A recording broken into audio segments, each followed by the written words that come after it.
कैसे हुई रुद्राक्ष की उत्पत्ति?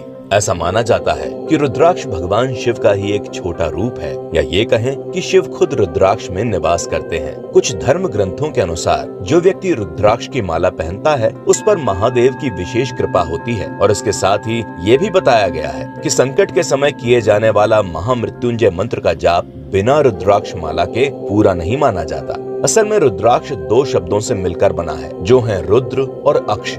रुद्र का मतलब महादेव शिव शंकर से है, वहीं अक्ष का मतलब आंसू से है, और इसके अनुसार ये कहा जाता है कि रुद्राक्ष महादेव के आंसुओं से उत्पन्न हुआ है। पद्म पुराण में भगवान वेदव्यास रुद्राक्ष के महत्व को बताते हुए कहते हैं कि जो मनुष्य रुद्राक्ष को अपने माथे पर, अपने हृदय या बाह में पहनता है तो वो भी भगवान शिव की तरह योगी होता है। उनका कहना है कि जो भी इंसान वेद और पुराण के जितने भी मंत्र हैं उन्हें रुद्राक्ष माला के साथ पढ़ता है, उसे उस पूजा का बहुत ही अच्छा फल मिलता है। इसके अलावा जो भी इंसान रुद्राक्ष धारण करके इस धरती पर मरता है उसे मरने के बाद पुण्य लोक में जगह मिलती है। ऐसे बहुत से महत्व रुद्राक्ष के बारे में धर्म शास्त्रों में बताए गए हैं। लेकिन अब बात आती है कि आखिर में इस रुद्राक्ष की उत्पत्ति कैसे हुई। इस बारे में अलग अलग पुराणों में बड़ी ही रोचक जानकारी मिलती है। शिव पुराण की विधेश्वर संहिता के अनुसार बहुत साल पहले भगवान शिव कई हजार सालों तक बहुत कठिन तपस्या में लीन थे, और जब 1000 सालों बाद महादेव की तपस्या खत्म हुई तो उन्होंने अपनी दोनों आंखें खोली, जिससे कुछ आंसू धरती पर छलक कर गिरे।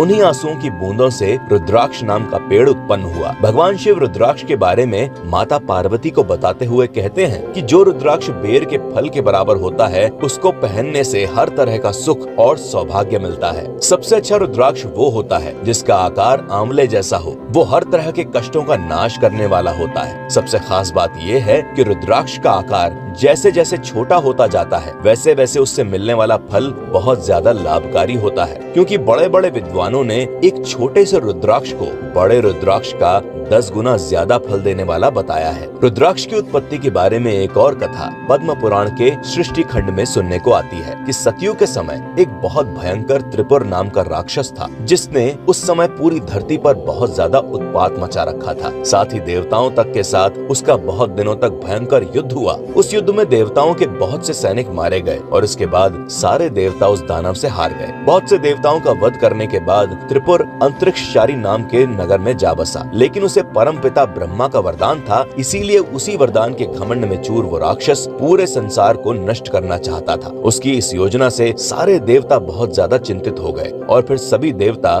भगवान शिव की शरण में गए। भगवान शिव से देवताओं ने प्रार्थना की कि हे प्रभु, कृपा करके इस दानव का अंत कर दीजिए, नहीं तो देखते ही देखते समय से पहले इस संसार का नाश हो जाएगा। इस पर भगवान शिव को उस दानव पर बहुत क्रोध आया, और उन्होंने उस दानव को मारने के उद्देश्य से उन्होंने अपना आजगव नाम का धनुष लिया और उस पर एक भयंकर तीर चढ़ाकर उस राक्षस पर छोड़ दिया। उस तीर के लगते ही त्रिपुर आकाश से धरती पर आ गिरा, और इस तरह उसका अंत हो गया। कहा जाता है कि त्रिपुर से युद्ध करते समय महादेव के शरीर से पसीने की कुछ बूंदें धरती पर गिरी, और उन बूंदों के गिरते ही धरती पर तुरंत ही रुद्राक्ष नाम का वृक्ष प्रकट हो गया। रुद्राक्ष अनेक तरह के बताए गए हैं, जैसे कि एक मुखी रुद्राक्ष से लेकर 14 मुखी रुद्राक्ष तक पाए जाते हैं, जिनका अपनी अपनी जगह अपना अलग अलग महत्व है। शिव पुराण में 1 से लेकर 14 मुखी रुद्राक्ष को धारण करने के अलग अलग मंत्र बताए गए हैं। साथ ही ये भी बताया गया है कि रुद्राक्ष धारण करने वाले को चाहिए कि वो पूरी तरह से अपने शरीर को शुद्ध करके उन 14 मंत्रों का जाप करने के बाद ही रुद्राक्ष को धारण करे। जो भी इंसान इस रुद्राक्ष की माला को पहनता है उसे भूत प्रेत और बुरी आत्माएं कोसों दूर रहती हैं। साथ ही रुद्राक्ष धारण करने से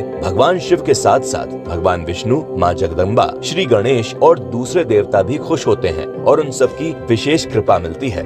रुद्राक्ष को शरीर के किस भाग में और किस तरह पहनना चाहिए, इस बारे में शिव पुराण में लिखा है कि सिर पर ईशान मंत्र से रुद्राक्ष धारण करना चाहिए। इसके अलावा कान में पहनने के लिए तत्पुरुष मंत्र से और गले में पहनने के लिए अघोर मंत्र से रुद्राक्ष धारण करना चाहिए। आमतौर पर रुद्राक्ष की कम से कम 3, 5 या 7 मालाएं धारण करनी चाहिए, और धारण करते समय ओम नमः शिवाय का मंत्र जाप करना चाहिए। एक और खास बात जो शिव पुराण में बताई गई है वो ये है कि ब्राह्मण को सफेद रंग का रुद्राक्ष धारण करना चाहिए, वहीं गहरे लाल रंग का रुद्राक्ष क्षत्रियों के लिए बताया गया है। पीले रंग का रुद्राक्ष वैश्य के लिए बहुत ही उत्तम है, और काले रंग का रुद्राक्ष शूद्र को धारण करना चाहिए। और हाँ, एक बात जिसका ध्यान जरूर रखना चाहिए वो ये है कि जो व्यक्ति रुद्राक्ष धारण करे उसे हमेशा के लिए मांस, मदिरा और लहसुन प्याज का त्याग कर देना चाहिए, नहीं तो रुद्राक्ष पहनने का फल बिल्कुल भी नहीं मिलेगा। तो ये थी कुछ खास बातें रुद्राक्ष की उत्पत्ति और इसके महत्व की, जिसके बारे में आज हमने आपको विस्तार से बताया। आज की ये वीडियो आपको कैसी लगी कमेंट में जरूर।